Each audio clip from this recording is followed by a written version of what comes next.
Hi hello నమస్తే, నేను మీ వాసుదేవన్. జగన్మోహన్ రెడ్డి గారు చివరి ప్రయత్నం చేస్తున్నారు. దీన్ని దింపుడు కళ్ళెం ఆశ అంటారని చెప్పేసి ఎల్లో మీడియా తన వెబ్సైట్లోనూ డిజిటల్ ప్లాట్ఫామ్స్ మీద విస్తారంగా ప్రచారం చేస్తుంది. ఏంటయ్యా అది అంటే, శుక్రవారం వెళ్ళి ప్రధానమంత్రిని కలవబోతున్నారు, భేటీ కానున్నారు. అపాయింట్మెంట్ కోసం అత్యంత ఉన్నత స్థాయిలో చేసిన ప్రయత్నాలు ఫలించడంతో ఆయన ఢిల్లీ బాట పడుతున్నారు. ఇంకేం మామూలేగా, జగన్మోహన్ రెడ్డి తన కేసుల మాఫీ కోసంతో పాటు ఈసారి మీరు ఎట్టి పరిస్థితుల్లో చంద్రబాబుని ఎన్డీఏ కూటమిలోకి ఆహ్వానించమాకండి, ఒకవేళ ఆహ్వానించినా ఆయన పిలక మీ చేతిలో పెట్టుకోండి అని చెప్పి జగన్మోహన్ రెడ్డి గారు విన్నవించుకోబోతున్నారు ప్రధానమంత్రి నరేంద్ర మోడీకి, అలాగే బీజేపీ అధిష్టానానికి అని చెప్పేసి అద్భుతమైన వార్తా కథనాలని విడిగా రాసుకుంటూ వస్తున్నారన్నమాట. ఆయన ఢిల్లీకి వెళ్ళిన తర్వాత జగన్మోహన్ రెడ్డి గారు తుగ్లక్ రోడ్లోని ఆయన నివాసంలోనే బస చేస్తారట. ఈ రాత్రికి కొన్ని అంతర్గత సమావేశాలు పూర్తి చేస్తారట. అంటే బహుశా మీరు ఈ వీడియో చూసే సమయానికి ఆ అంతర్గత సమావేశాలు పూర్తయిపోతాయి. ఆ సమావేశాల చర్చల ఫలితాన్ని బట్టి ప్రధానమంత్రి భేటీలో చర్చకు వచ్చే అవకాశాల మీద కూడా ఎల్లో మీడియా ప్రస్తావన చేసింది. ఏంటయ్యా అవి అంటే, రాష్ట్రం కోసం ఎప్పట్లాగే చెప్పే అవకాశం ఉంటుంది. మోదీతో భేటీ పూర్తి స్థాయిలో రాజకీయ భేటీ అని వైసీపీ వర్గాలు చెబుతున్నాయి. టీడీపీ జనసేన కూటమితో కలిసేందుకు బీజేపీ రెడీ అయిన నేపథ్యంలో దాన్ని నిలువరించడం కోసం జగన్మోహన్ రెడ్డి గారు ప్రయత్నం చేస్తారు. ఎన్డీఏలోకి టీడీపీని ఆహ్వానించాలని బీజేపీ అగ్రనాయకత్వం నిర్ణయించినట్టుగా బీజేపీ అగ్రనాయకత్వం తరఫున ఎల్లో మీడియా చేసిన ప్రచారం మీద కూడా జగన్మోహన్ రెడ్డి గారు చర్చిస్తారు. ఈ మేరకు చర్చలు తుది దశకు చేరుకున్న క్రమంలో చంద్రబాబు ఢిల్లీలో అమిత్ షాను కలిసిన నేపథ్యంలో పవన్ కళ్యాణ్ కూడా ఢిల్లీకి వెళుతున్న క్రమంలో ఎన్డీఏలో టీడీపీ చేరికను అధికారికంగా ప్రకటించే అవకాశం ఉన్న తరుణంలో జగన్మోహన్ రెడ్డి గారు చాలా ఆచితూచి అడుగులు వేస్తున్నారు. ఇది ఎల్లో మీడియా భావన అన్నమాట, నాది కాదు. అలాగే జరిగితే ఏపీలో తమకు అనుకూలంగా పనిచేసే అధికారులు కూడా జగన్మోహన్ రెడ్డికి కాదు, జగన్ రెడ్డికి హ్యాండ్ ఇస్తారట. ఎన్నికల సంఘం అక్రమాలను చూస్తూ ఊరుకునే అవకాశం ఉండదట. ఎవరు అక్రమాలో మరి దీంట్లో మెన్షన్ చేయాల. అందుకే కనీసం బీజేపీ అయినా తమకు పరోక్షంగా సపోర్ట్ ఉండేలా చూసేందుకు, టీడీపీతో కలవకుండా ఉండేందుకు జగన్మోహన్ రెడ్డి గారు చివరి ప్రయత్నాలు చేస్తున్నారు. ప్రధాని మోదీకి తనపై ప్రత్యేకమైన అభిమానం ఉందని జగన్ నమ్ముతున్నారని ఈ మీడియా రాసుకుంటూ వస్తుంది. అందుకే తన నిర్ణయాలను సమర్థిస్తూ వచ్చారని అనుకుంటున్నారు. ఇప్పుడు మోదీ కూడా తనను నమ్ముతారని, టీడీపీని ఎన్డీఏలో చేర్చుకోరని జగన్మోహన్ రెడ్డి గారు నమ్మకంతో ఉన్నారట. ఎన్నికల తర్వాత ఎలాగూ తన మద్దతు బీజేపీకి ఉంటుందని ఆయన చెప్తున్నారట.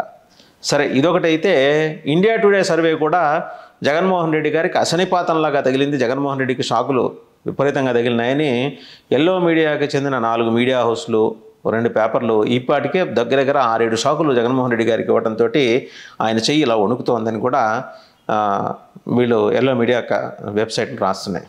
సరే, ఆయన చెయ్యి వణికిందా, ఆయనకి షాక్ కొట్టిందా, ఇవన్నీ పక్కన పెడితే ఏంటంటే, ఇండియా టుడే సర్వే ఎప్పుడూ తప్పు జరగలేట. వాళ్ళు ఇచ్చిన ఫలితాలు కరెక్ట్గా వచ్చాయని చెప్పేసి మరి వాళ్ళకి వ్యతిరేకంగా ఉన్నప్పుడు మాత్రం ఇండియా టుడే ప్రలోభాలకు లోనైంది అని. మొన్న తిరుపతిలో ఇండియా టుడే కన్వెన్షన్కి జగన్మోహన్ రెడ్డి గారు హాజరైతే ఇండియా టుడేకి 4.5 కోట్లు దోచిపెట్టారని ఈ మీడియానే రాసింది. మరి ఇదే మీడియా మరి ఏ చేత్తో, అది కుడి చేత్తో రాస్తే ఇప్పుడు ఎడం చేత్తో రాస్తుందా? So lot many doubts. సరే, సర్వేలు అన్న తర్వాత ఒక్కో సంస్థ ఒక రకంగా ఇస్తుంది, అది కూడా నిజం కూడా ఉండే అవకాశాలు మనం తోచుకోవచ్చులేం. ఇండియా టుడే క్రెడిబిలిటీ ఉంది కాబట్టి. అలాగే ఓ పక్క సజ్జల రామకృష్ణారెడ్డి గారు కూడా మాట్లాడుతున్నారు. ఏ మోహం పెట్టుకుని బీజేపీ దగ్గరికి చంద్రబాబు నాయుడు గారు వెళ్తాను? అయ్యా రామకృష్ణారెడ్డి గారు, చంద్రబాబు గారికి రకరకాల ముఖాలు ఉంటాయి. ఆయన ఏదో ఒక ముఖం పెట్టుకుని అక్కడికి వెళ్తారు. మీకెందుకండి? ముందర మీ సీటు కిందకి నీళ్లు వస్తున్నాయి, అది చూసుకోండి. అంటే వైసీపీ ప్రభుత్వం రేపొద్దున పూసలు కదిలేలాగా వ్యవహారాలు జరగబోతున్నాయి. దాన్ని మీరు అడ్రస్ చేస్తారో, ప్రజా వ్యతిరేకతని ఎలా మీరు ఎదుర్కొంటారో మరి మీ చేతిలో ఉంది. మీరేమో సకల శాఖ మంత్రి అనే పేరుతోటి అక్కడ క్యాబినెట్లో ఉన్న మినిస్టర్స్ ఎవరికి జగన్మోహన్ రెడ్డి గారితో యాక్సెస్ లేకుండా చేసేయటం, అలాగే మీ ఎమ్మెల్యేలని మన సంక్రాంతికి పెట్టుకునే బొమ్మల కొలువులో పెట్టుకునే బొమ్మల మాదిరి చేయటం, ఇవన్నీ కూడా జనం గమనిస్తూనే వస్తున్నారు. ఈ క్రమంలో మీరు ఇవాళ ఇప్పుడు చంద్రబాబు గారు ఢిల్లీ వెళ్ళారండి, అమిత్ షాని కలుస్తారండి, కలిసి ఏదో మాట్లాడుకుంటారండి. మీకెందుకు? ఆయన ఒక రాజకీయ పార్టీ, ఆయన ఎలాగూ మీ కసి తీరా 54 రోజులు జైల్లో పెట్టారు, చాలలేదా ఇంకా మీ కసి? ఆయన ఏదో ఆయన ప్రయత్నాలు ఆయన చేసుకుంటాడు. 74 ఏళ్ళ వృద్ధుడు, ఆయన చేసుకుంటే మీకు వచ్చిన నష్టం ఏంటి సజ్జల రామకృష్ణారెడ్డి గారు? చేసుకోనియండి. అలాగే మీ ప్రయత్నాలు మీరు చేసుకుంటున్నారు కదా. ముఖ్యమంత్రి జగన్మోహన్ రెడ్డి గారు వెళ్ళి ప్రధానమంత్రిని కలుస్తున్నారు. ఆయన అమిత్ షానే కదా కలిసింది, హోమ్ మినిస్టర్నే కదా కలిసింది. మీరు ప్రధానమంత్రిని కలుస్తారు. ఈ లోపల చంద్రబాబు నాయుడు గారు ఢిల్లీ వెళ్ళినప్పుడు వాడిన రథాలు చక్రాలు అలాగో జగన్మోహన్ రెడ్డి గారికి దారిలో కనిపిస్తాయి కాబట్టి ఆ రథాలు చక్రాలు ఎక్కడెక్కడికి వెళ్ళినాయో మీరు కూడా ఆరా తీసుకోండి. మీకు కూడా ఇంటెలిజెన్స్ ఉంది కదా. మీ భయం వల్ల ఏంటంటే రేపు పొద్దున చంద్రబాబు నాయుడు గారి తోటి పొత్తుకి బీజేపీ అంగీకరిస్తే ఎక్కడ ఎన్నికల సంఘం అధికారులు మీకు వ్యతిరేకంగా పనిచేస్తారు. మీ పప్పులు ఉప్పులు ఇతరత్ర ఏవి ఉడకవు, బియ్యం ఏవి ఉడకవు అని చెప్పేసి మీ భయం. అయ్యా, జరిగేది జరక్క మానదు. భగవద్గీతలో గీతా సారాంశం ఒకటి ఉంటుంది. జరిగిందంతా మంచే జరిగింది, జరుగుతున్నది మంచే, జరగబోయేది మంచే. కాకపోతే ఆ మంచి ఎవరికనే దగ్గర భేదాభిప్రాయాలు ఉండొచ్చు కాక, నిన్న జరిగిన మంచి మీకు, రేపు జరగబోయే మంచి తెలుగుదేశానికి అనుకోండి. ఏం పోయింది? ఎవరో ఒకరికి మంచి జరుగుతోంది కదా, చూసి సంతోషించండి సజ్జల రామకృష్ణారెడ్డి గారు. గీతా సారాంశం కావాలంటే ఇస్కాన్ వాళ్ళని అడిగితే వాళ్ళు తెలుగులో పబ్లిష్ చేసిన పుస్తకాలు మీకు ఇస్తారు.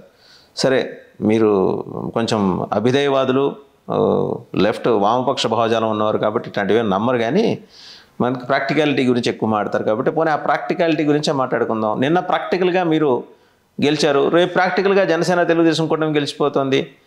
సంతోషించండి, ఆహ్వానించండి. డెమోక్రసీలో మనమే 30 ఏళ్ళు ఉందాం, 40 ఏళ్ళు ఉందాం, 50 ఏళ్ళు ఉందాం అనేది కరెక్ట్ అయిన వ్యవహారం కాదు కదా. మీకు కూడా కాస్త రిలీఫ్ కావాలి. 5 ఏళ్ళు విపరీతమైన ఒత్తిడిలో పనిచేశారు మీరు, ఇంకో 5 ఏళ్ళు సేద్దారండి. ఈ లోపల చంద్రబాబు గారు అన్నట్టు మీరు మంచిగా మారే ప్రయత్నం చేయండి. పవన్ కళ్యాణ్ గారు ఎక్కువ చదువుతుంటారు ఇది. మీకు మంచిగా మారే ప్రయత్నం చేయండి. ఒక 5 ఏళ్ళు, ఆయనైతే 10 ఏళ్ళు టైం ఇస్తున్నాడు. మీరు మంచిగా మారాలంటే అంత టైం పడుతుందట. సరే, అదేదో ప్రయత్నం చేయండి. 5 ఏళ్ళకే మంచిగా మారితే ఇప్పుడు రిపబ్లిక్ డేకి ఆగస్టు 15కి జైల్లోంచి అది పెద్ద పెద్ద నేరస్తుల్ని వారి సత్ప్రవర్తన కారణంగా రిలీజ్ చేసినట్టు మీరు 5 ఏళ్ళకే మంచిగా మారితే 2029లో మళ్ళీ మీరే అధికారంలోకి రావచ్చు. అంటే ఇది వాళ్ళ సూత్రీకరణలో నుంచి ఆ పర్సెప్షన్లో నుంచి అవుతుంది, నా పర్సెప్షన్ కాదు ఇది. సుమండి సజ్జల రామకృష్ణారెడ్డి గారు సరే దేనికో దానికి ఆయన వెళ్ళారు. అమ్మ షర్మిలమ్మ, మీరు ఇప్పుడు ఇంకో మాట అన్నారు ఇందాక ఈరోజు మాట్లాడుతూ, జగన్మోహన్ రెడ్డి గారు బీజేపీ ఆడినట్టు ఆడుతున్నారు, చంద్రబాబు గారు కూడా అంతే అని. మరి మీరెవరు ఆడిస్తున్నట్టు ఆడుతున్నారు? దానికి కూడా సమానం చెప్పండి. జనం అది కూడా అడుగుతున్నారు. మీరేమో చంద్రబాబు ఆడిస్తున్నట్టు ఆడుతున్నారు అంటున్నారు. మీరేమో చంద్రబాబు జగన్మోహన్ రెడ్డి గారు కూడా ఇద్దరు కూడా మోడీ గారు ఆడిస్తున్నట్టు ఆడుతున్నాడు. ఎటొచ్చి ఏంటంటే మీరు, షర్మిలమ్మ గారు, జగన్మోహన్ రెడ్డి గారు, అలాగే చంద్రబాబు గారు, మీరందరూ కూడా మోదీ అమిత్ షా గారు ఆడిస్తున్నట్టు ఆడుతున్నారని జనం అనుకునే ప్రమాదం ఉంది. సో ఎవరు ఆడిస్తున్నట్టు మేము ఆడలేదు, మాకు విస్పష్టమైన భావజాలం ఉంది, దాని ప్రకారమే మేము పోతున్నాం అనే ఓ మాట అనండి. మీ క్రెడిబిలిటీ పెరుగుతుంది. షర్మిలమ్మ గారు, ఆల్ ద బెస్ట్ అండి.